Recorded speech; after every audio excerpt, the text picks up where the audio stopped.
Bueno, nire izena Izaskun Espeleta da, eta hizkuntzei buruz dauketen formakuntza, hasi nintzen inglesakin lehenengo, 6. mailan, orduan lehen hezkuntza da hori, ezta? Lehen hezkuntzako 6. mailako, hasi nintzen akademia baten, inglesa ikesten, klasian behar ziginen, baina ganora hundiri barik, lehenengoko urtiak ziren eta inglesa erakusten zana, eta orduan akademia baten. Eta, egizesan ikaragarri guztu jaten, hizkuntza hori. Musikagatik gehien bat, musika interesa bat jaten asko, Beatlesak bereziki. Eta, hortik hasi zen nire ingleserako interesa. Eta, holan jaletzen nagoen, bai klasian eta bai akademiatan, eta zen mailara arte egin dauen, hizkuntza eskolako 4. mailara arte. Baina ez nagoen atara, Aurkeztu nintzen, baina ez nagoen atara.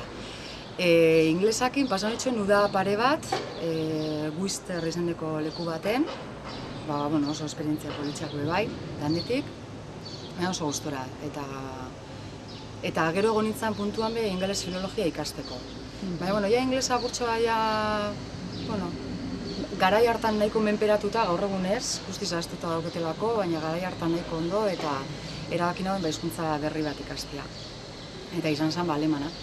Eta ni nintzen filologia alemana ikastera, eta hasieran oso txarto, danak hasi zelako zerbait zekixiela, eta ni zerotik, ni eta beste bi klasian, beste guztizekian maila bat zeukien. Eta oso txarto.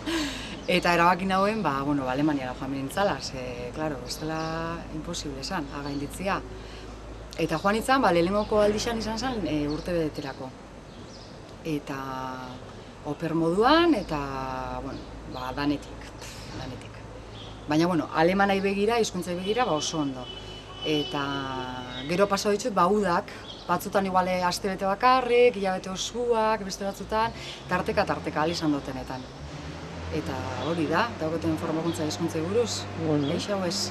Bueno, ya está, ondo da.